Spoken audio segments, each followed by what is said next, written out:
Matthew Sullivan grew up in a decaying corner of Brooklyn, where the air was thick with the scent of asphalt and despair.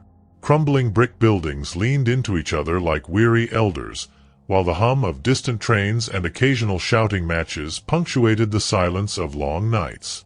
For Matthew, life in this world was a delicate balance of endurance and adaptation, with every day presenting new challenges in a community weighed down by poverty and broken dreams. His father, Robert Sullivan, was a man perpetually teetering on the edge. As a cab driver, Robert worked grueling hours in a weathered yellow taxi that seemed to sputter and rattle as much as he did. Yet, no matter how much he earned, it never seemed to be enough. His addiction to gambling consumed not just their meager finances but also the remnants of trust and stability in their family. Evelyn, Matthew's mother, was the glue holding them together, a soft-spoken woman with steel in her spine, who balanced night shifts at a diner with endless arguments over Robert's debts. Matthew idolized his father despite his flaws. At just 14 years old, he was old enough to see the cracks in Robert's facade, but still young enough to hope they could be repaired. That hope shattered one rainy evening, the night everything changed. Matthew was sitting by the window in their dimly lit apartment, his math textbook open but untouched on the kitchen table.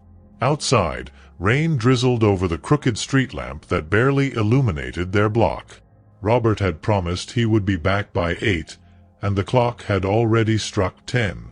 Evelyn paced the small living room, her lips pressed into a thin line as she tried to hide her worry.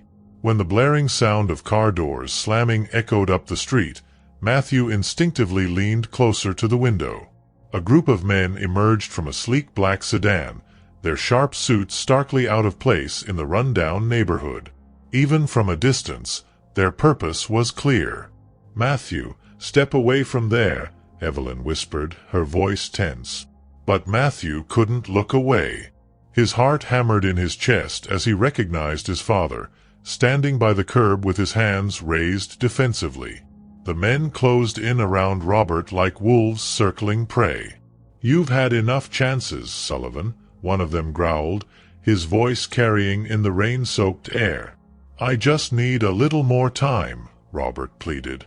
"Please, my family." "Time's up," another man interrupted coldly, before delivering a vicious punch to Robert's gut.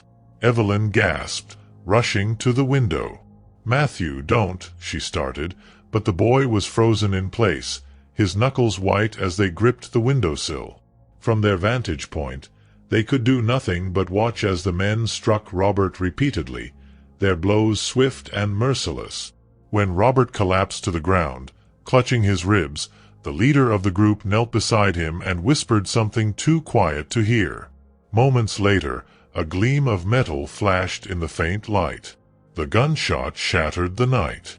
Evelyn stifled a scream, clutching Matthew tightly as the boy's world crumbled in an instant. The men disappeared as quickly as they had come, leaving Robert's lifeless body slumped on the pavement. The rain continued to fall, washing thin rivulets of blood into the gutters. 4 days, Matthew didn't speak. He couldn't shake the image of his father lying there, the life drained from his eyes. He replayed the moment endlessly in his mind, the helplessness of watching from a distance tearing at him. Evelyn did her best to shield him from the aftermath, handling the funeral arrangements and fending off creditors who still demanded their money. But Matthew had already made up his mind. He couldn't be a bystander anymore, not when the world was this cruel. As the months passed, Matthew began to drift away from his mother's protective grasp. She sensed it too, especially during the hushed conversations they had late at night. "Promise me, Matthew," Evelyn begged one evening as they sat together at the kitchen table. Her hands trembled as she reached for his. "Promise me you'll never go down the same path as your father. You're better than that." Matthew met her gaze, his jaw tightening. "I promise, Mom. But someone has to take care of us now." His words were both a vow and a warning. Within weeks, Matthew was running errands for local small-time criminals, delivering packages, collecting debts, and gradually climbing the ranks of Brooklyn's underworld.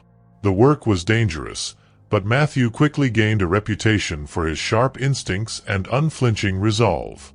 By the time he turned 20, his name was whispered with both respect and fear. It wasn't long before Vincent D'Angelo, a powerful crime boss, noticed the young man's potential.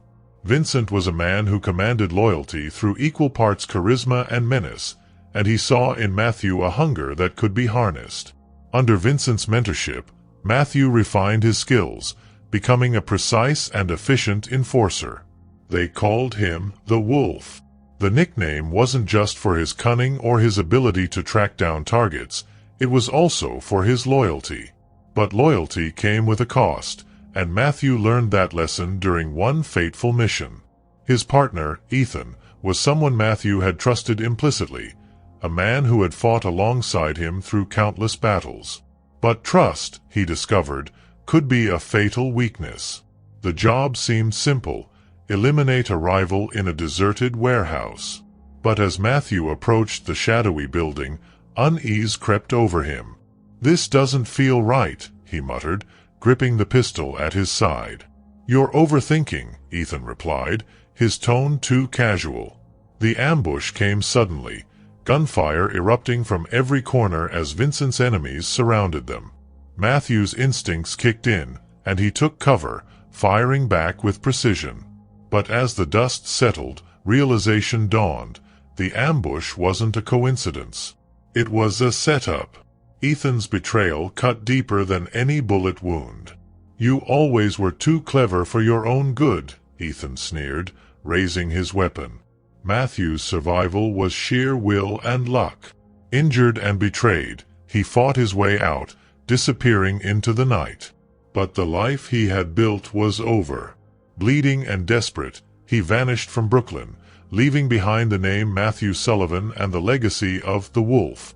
Days later, a battered man stepped off a bus in Colorado, determined to start over.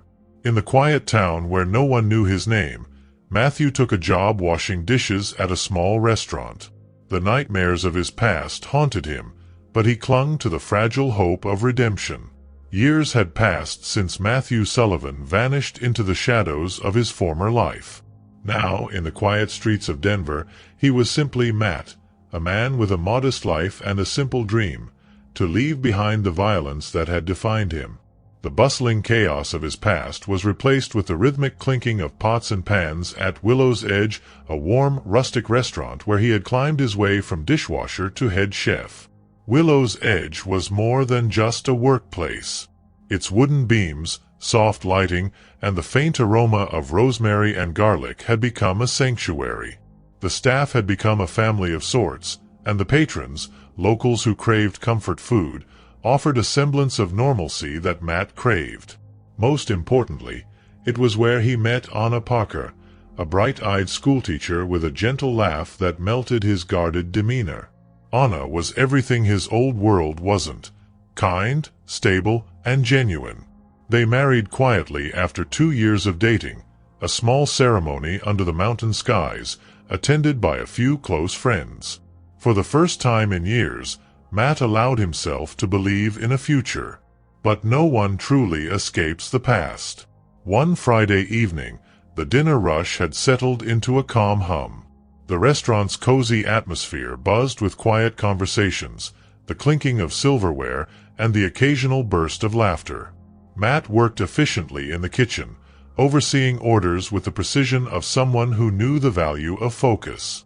2 house specials for table 7, Matt, called Ben, a lanky waiter in his early 20s. "Got it," Matt replied, plating the orders with meticulous care. The tranquility shattered when 4 young men strode into the restaurant. Their swagger and loud voices drew immediate attention, a stark contrast to the usual clientele. Wearing leather jackets and cocky smirks, they scanned the room like they owned it. "Can I help you?" Ben asked, his tone polite but wary. "Yeah, we'll take 4 burgers," one of them said, tossing the menu onto the table without looking. Matt noticed them through the pass window and felt an unease settle in his gut. Something about their presence set his instincts on edge, but he buried the feeling and focused on his work. Minutes later, Ben returned to the kitchen, flustered. Matt, they're complaining about the burgers. Said you swapped the ingredients." Matt frowned. "That's impossible. I double-checked the order." Ben shrugged. "They're saying it's wrong and, they're not being nice about it." Sighing, Matt wiped his hands and stepped out of the kitchen. Approaching the table, he kept his tone calm. "Evening, gentlemen. I heard there's an issue with your order." One of the men leaned back, arms crossed. "Issue? Yeah, chef. This burger's trash.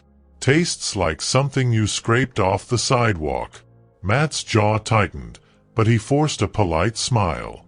"I'm sorry to hear that. I'd be happy to remake them for you." Another one snorted. "Remake them? You think we have time for that? What kind of place are you running here?" Before Matt could respond, the first man stood, knocking over his glass. Soda spilled across the table and onto the floor, drawing gasps from nearby diners. "Oops," he said, grinning maliciously. The restaurant fell silent, all eyes on the confrontation. Ben froze near the bar, unsure whether to intervene. "Clean it up, chef," the man said, his voice dripping with mockery. Matt's hands curled into fists at his sides, but he remained rooted. Years of discipline screamed at him to de-escalate. "There's no need for that. Let's resolve this like adults." But the men weren't interested in resolving anything.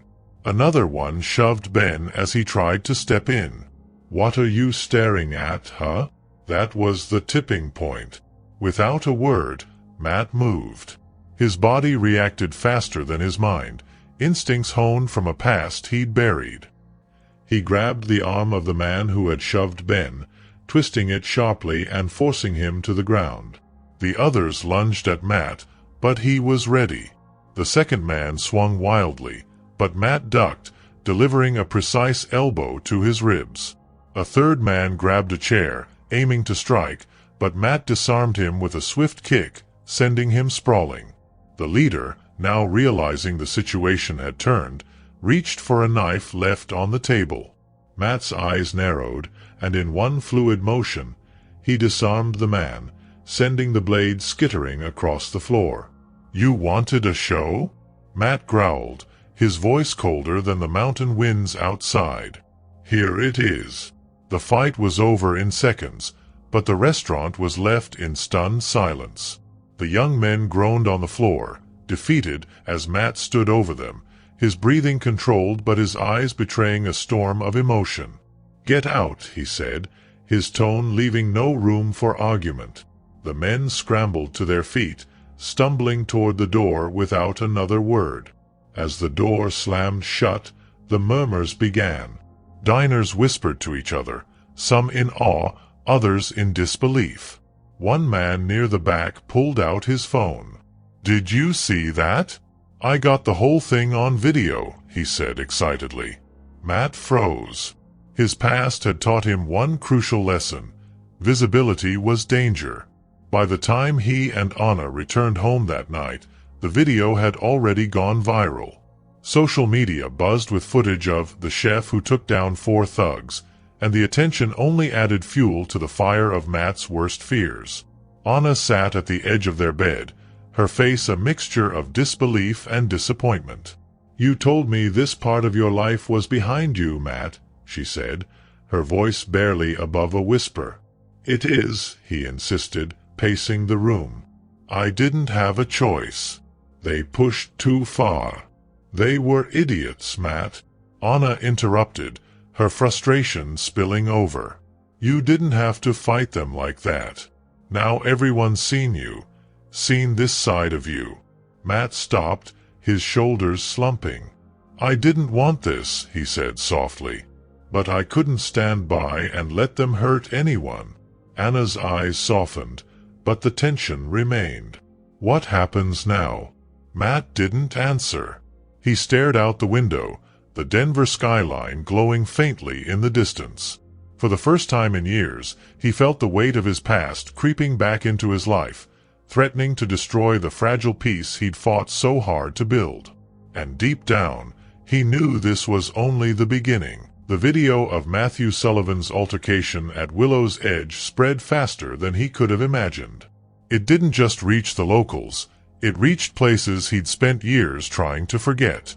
The next morning, while Anna sat silently at the kitchen table, her coffee growing cold, Matt's phone buzzed incessantly with notifications. He ignored them, but the growing dread in his chest told him what he needed to know. The storm was coming. The storm came in the form of Javier Hernandez, a name that carried the weight of 1,000 lives ruined. Javier wasn't just a leader in the cartel world. He was a tactician, someone who thrived on uncovering weaknesses and exploiting them. The video made its way to Javier through Vincent D'Angelo's old network, a gift wrapped in a neat package. Javier recognized the wolf immediately. After all, Matthew's supposed death had left a void in Vincent's operations that had allowed Javier to rise. Now, seeing Matthew alive and thriving, Javier saw an opportunity. Vengeance and utility in one stroke. That afternoon, as Matt worked quietly in the kitchen of the restaurant, his instincts began to tingle. Something was off. He scanned the room through the pass window, watching the dining area. Most of the regulars were there, but two men stood out. They sat near the back, dressed too sharply for a casual lunch, their eyes darting to every corner of the room. Matt didn't need more than a glance to recognize what they were: watchdogs. They weren't there for the food. They were there for him. The rest of the day was a blur of tension. The men stayed until closing, sipping their drinks slowly, their presence a silent threat. When Matt finally locked the doors and stepped outside, Anna was waiting in their car. "You're late," she said, her voice clipped with worry. "Two new customers," Matt replied, sliding into the passenger seat. He didn't elaborate, and Anna didn't press. At home, Matt went straight to the study, pulling out an old battered box from the back of the closet. Inside were the remnants of his past: forged IDs, burner phones, and a gun he hadn't touched since the night he disappeared. He stared at the contents for a long moment before closing the box again. As if on cue, his phone rang. The number was blocked, but Matt already knew who it was. He answered, his voice steady. "Who is this?" "Matthew Sullivan," a voice on the other end said, slow and deliberate. "Or should I say, the wolf? It's been a while." Matt's grip on the phone tightened. "Javier. Good, you remember me. I saw your little performance on video. Very impressive." Javier's tone was casual, almost amused. "What do you want?" "You, of course. But I'm a reasonable man. Let's say we can make a deal." Matt's jaw clenched. "I'm not interested." "You might want to reconsider," Javier said, his voice turning cold. "Because I have your wife." Matt froze, his heart stopping for a brief moment. He glanced toward the living room, where he'd last seen Anna, but the silence in the house now felt oppressive. "If you've touched her, relax. She's fine, for now. If you want to keep it that way, I need you to do a little job for me." Matt's mind raced as Javier laid out the terms. He was to eliminate a rival cartel boss, someone encroaching on Javier's operations. If he succeeded, Anna would be returned unharmed.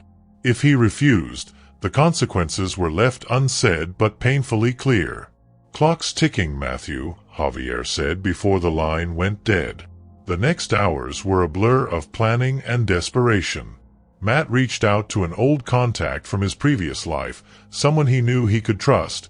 Kara, a tech-savvy fixer who had helped him vanish years ago. "Kara, I need your help," he said when she picked up. "You've got some nerve calling me," she replied. "I thought you were dead."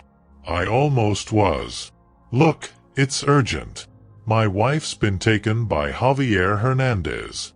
The line went silent for a moment. Javier? You really know how to pick your enemies. What do you need? Intel on his operation. I need to find her, and I need leverage. Give me a few hours, Kara said before hanging up. While he waited, Matt prepared. He cleaned the gun, checked his ammunition, and plotted his next moves. Every instinct in his body screamed for him to storm Javier's hideout, but he knew that would get Ana killed. He needed precision, patience, a plan. By dawn, Kara delivered. Javier's holding her in a compound outside Los Angeles. Security's tight, but I've seen worse. He's not expecting you to come for her. Good, Matt replied. Then he won't see me coming. Matt arrived in Los Angeles 2 days later, armed with Kara's intel and a burning resolve.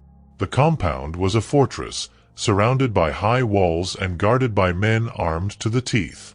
But Matt wasn't there for a direct assault. He'd studied the patrol patterns, the blind spots, and the rhythms of the compound. Under the cover of night, he slipped through a drainage tunnel that led to the edge of the property. Every step was calculated, every movement deliberate. When a guard rounded the corner, Matt struck with silent efficiency, disabling him before he could raise the alarm. As he moved closer to the main building, his pulse quickened. He knew Ana was inside. Kara's intel had been precise. But he also knew Javier would be waiting. Inside the compound, the air was thick with tension. Matt could hear voices, the clinking of glasses, and the faint hum of music from the main hall. He crept through the shadows, his mind focused on one thing, finding Ana. Finally, he reached a small room near the back of the building. Through the door, he could hear muffled sobs. He didn't hesitate. Kicking the door open, he found Ana tied to a chair, her face pale but unharmed. Her eyes widened in relief when she saw him. "Matt," she cried. Before he could respond, a voice echoed behind him. "You really are predictable," Javier said, stepping into the room with a smirk. Behind him, Ethan, the partner who had betrayed Matt years ago, emerged from the shadows. Matt's eyes narrowed. "Ethan." "Long time no see," Ethan said, leveling a gun at Matt. Javier chuckled. "Welcome back to the fold, Wolf. Let's see if you've still got some fight left in you." Matt's grip on his weapon tightened. The fight for Anna's life, and his own, had only just begun. Matthew's mind raced as he faced Javier Hernandez and Ethan in the dimly lit room. Anna's sobs filled the silence, grounding him, reminding him why he couldn't fail. Ethan's smirk mirrored the betrayal that had haunted Matthew for years, but Javier was the larger threat, a mastermind who never played his full hand. "You've got guts coming here alone," Javier said, pacing leisurely, his pistol glinting in the dim light. "But guts won't save her." Matt's gaze shifted subtly, scanning the room for exits, weapons, and potential cover. His mind calculated every variable. "Let her go, Javier. This is between you and me." Javier laughed, a deep, menacing sound. "Ah, the hero act. How noble. But we both know men like us don't get to play savior." "You don't know a damn thing about me," Matt growled, his voice low and steady. "I know enough," Javier replied, gesturing for Ethan to block the door. "And I know you're still the same man who killed for Vincent D'Angelo. You're not here to save her. You're here to erase your guilt." Matt ignored the taunt, his focus sharpening. He needed to keep Javier talking, to buy time.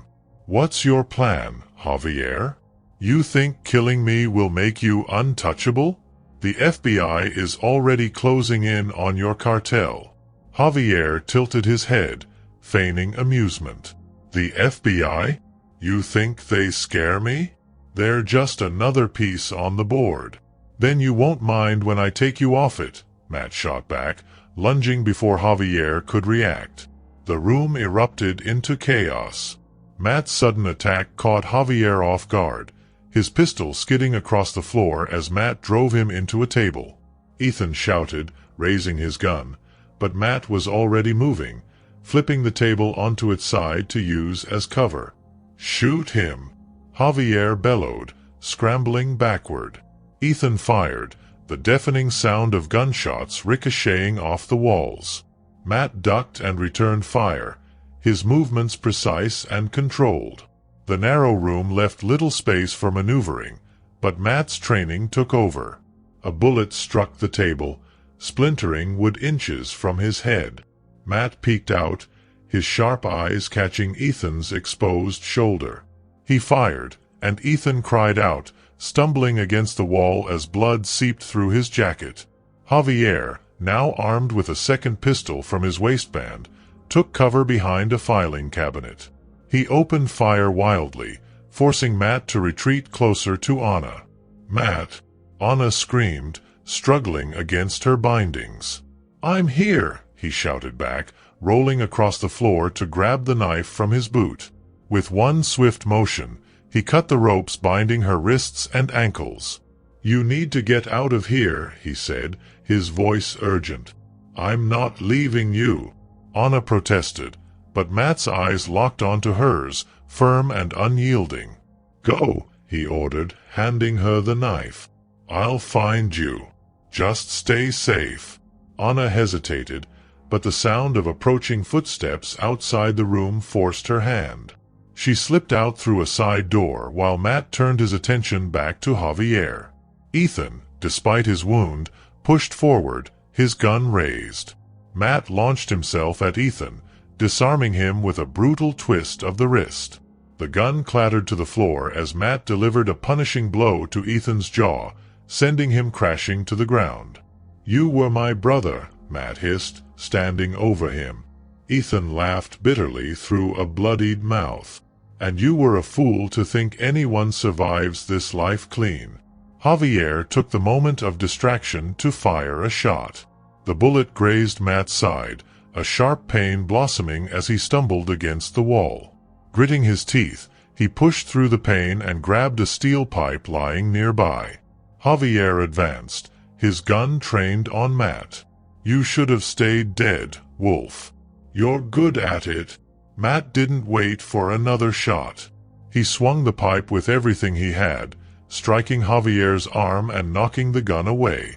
Javier staggered, but Matt didn't relent. The fight turned brutal. Javier was larger, his punches heavy and calculated, but Matt's agility and raw determination gave him the edge.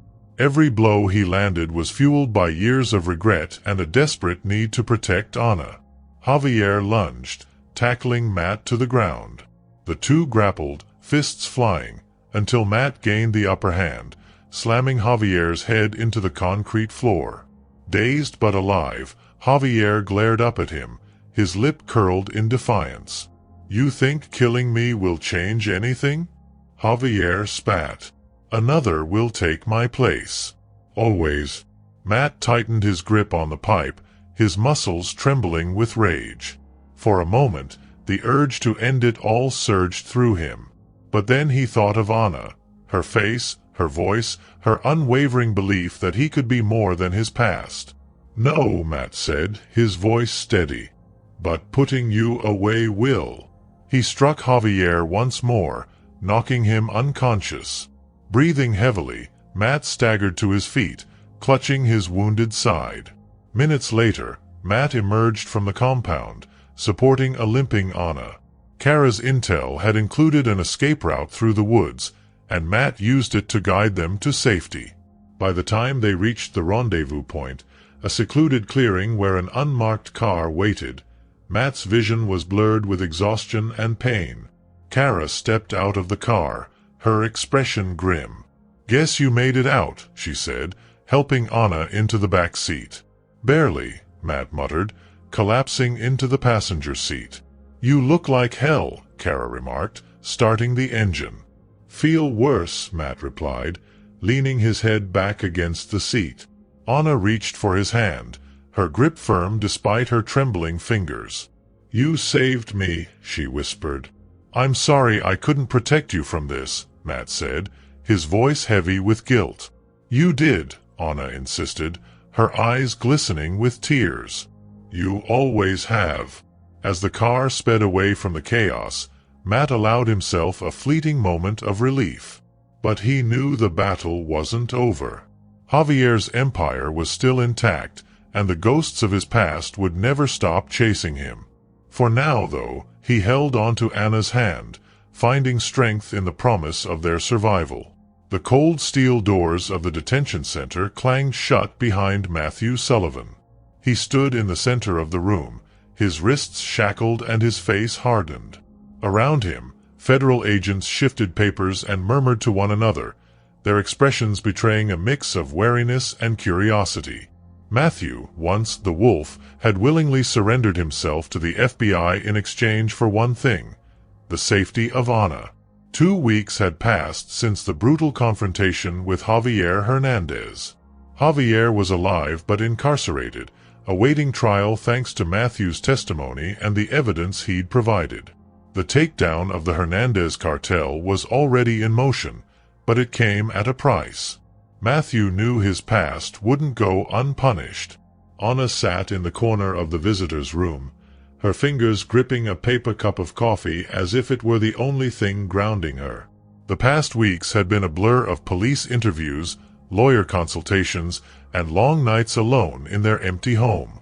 When Matthew finally entered, escorted by 2 agents, her heart broke at the sight of him. He looked thinner, his face lined with exhaustion, but his eyes lit up when he saw her. "Matt," she said softly, rising to her feet. He managed a faint smile. "Anna." The agent stepped back, allowing them privacy. Anna closed the distance between them, her voice trembling. "What are you doing here? You didn't have to turn yourself in. We could have run. We could have started over." Matthew reached for her hands, his shackles clinking. "Running wouldn't fix this, Anna. I've spent too many years running. I need to put it all to rest. Javier, the cartel, everything.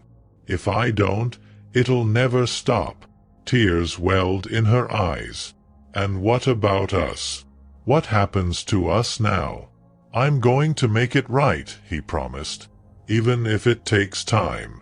When I come back, I'll be the man you deserve." Her grip on his hands tightened. "You already are." The days that followed were grueling. Matthew, under heavy guard, began leading the FBI through the tangled web of Javier's operations. His knowledge of the cartel's inner workings proved invaluable, allowing agents to intercept shipments, dismantle money laundering schemes, and arrest key members. But cooperation came with a cost. In exchange for his help, Matthew faced charges for his years in the underworld. The evidence against him, compiled by old associates and uncovered during the investigation, was damning. His lawyers fought for leniency, citing his assistance and his actions to protect Anna, but the courts were unforgiving. The sentence was swift: 7 years in federal prison. Prison was a different kind of battleground. Matthew navigated the gray walls and hardened stairs with the same precision he'd used in his former life. He kept his head down, avoided alliances, and never showed weakness. The days were long, the nights longer, but he endured, fueled by the promise he'd made to Anna. Letters from her became his lifeline. Every word she wrote reminded him of the world waiting for him beyond the bars. She told him about the small restaurant she'd started in his absence, named Renaissance. It was more than a business. It was a beacon of hope for the community, offering jobs to at-risk youth and meals to those in need. "You'd love it here," she wrote in one letter. "Every day, I see the light you brought into my life reflected in the faces of the people we help. You're with me in everything I do." Her words kept him going through the darkest days. When Matthew finally walked out of the prison gates, the sun felt foreign on his skin. The world had changed, but Anna hadn't. She stood waiting for him, her eyes filled with the same unwavering love that had carried them through the storm. They embraced tightly, the weight of the years falling away in that single moment. "I missed you," she whispered, her voice thick with emotion. "I'm here now," he said, his voice steady. "For good." Their life together resumed slowly. Matthew struggled to adjust to the outside world, haunted by the memories of his past and the scars it left behind. But Anna was patient, guiding him through every step. At Renaissance, Matthew found a new purpose. The restaurant buzzed with life, its walls decorated with local artwork and photographs of the community it served. Matthew worked in the kitchen, teaching young employees how to cook while sharing lessons he'd learned the hard way. One afternoon, a teenager named Tyler lingered after his shift, watching as Matthew prepared a pot of stew. "Chef," Tyler began hesitantly, "how'd you end up here? I mean, a guy like you've been through a lot." Matthew paused, stirring the pot thoughtfully. "I made a lot of mistakes," he admitted. "Hurt a lot of people. But I learned something important along the way. Strength isn't about how much damage you can do. It's about protecting what matters most." Tyler nodded, the words sinking in. "That's why we're here," Matthew added, gesturing to the bustling kitchen around them. "To build something better." Over time, Matthew and Anna's relationship deepened, stronger for the trials they had endured.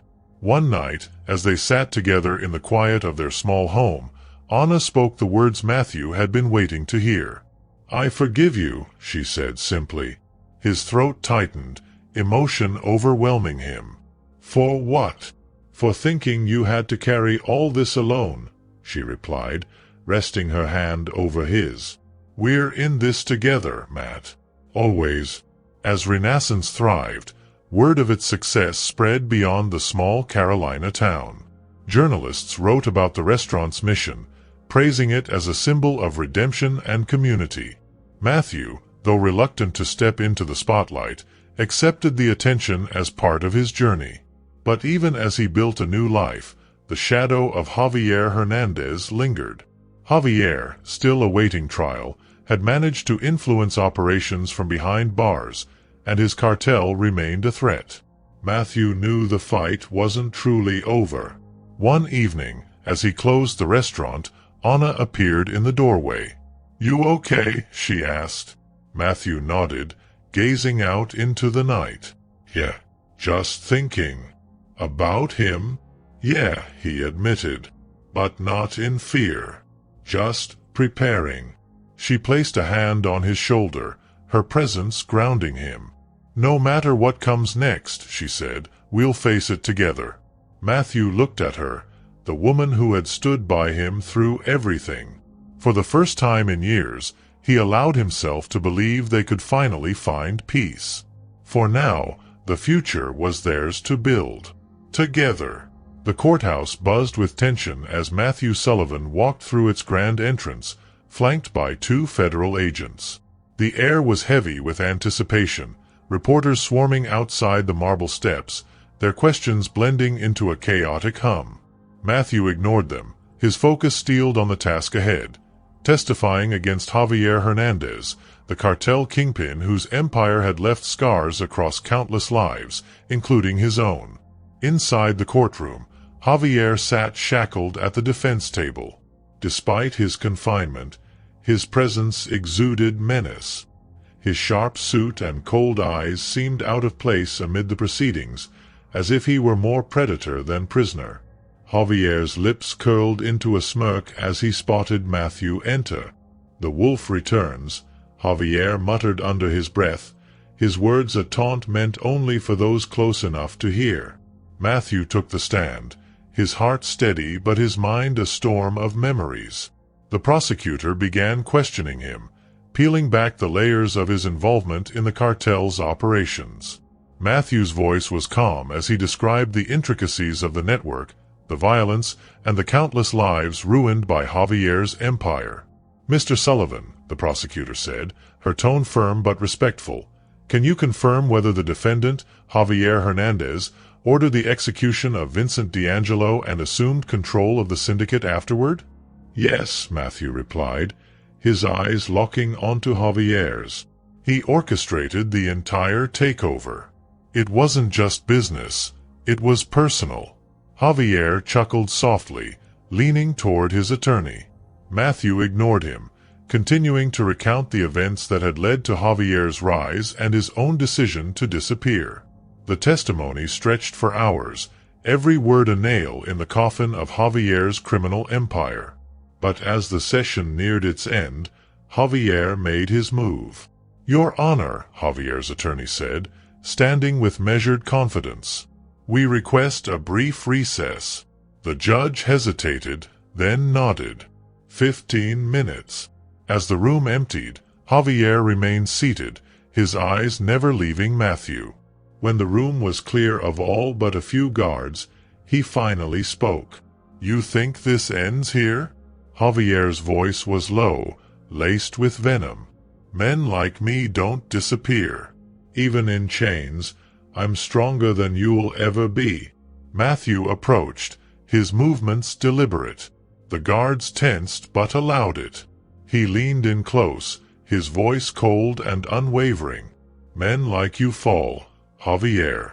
You think you're untouchable, but I'm proof you're not. You might not care about justice, but I do. And it's coming for you." Javier's smirk faltered, a flicker of uncertainty crossing his face before the guards ushered Matthew away. Back in Carolina, Anna sat in the quiet of their restaurant's office, her nerves frayed.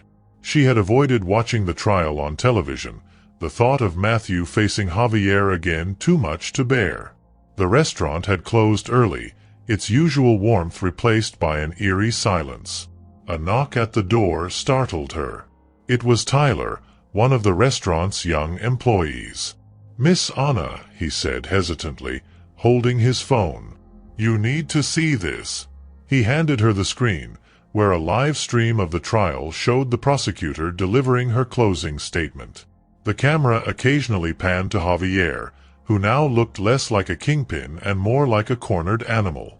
"He's doing it," Tyler said, his voice filled with awe. "He's really bringing him down." Anna smiled faintly, pride mixing with apprehension.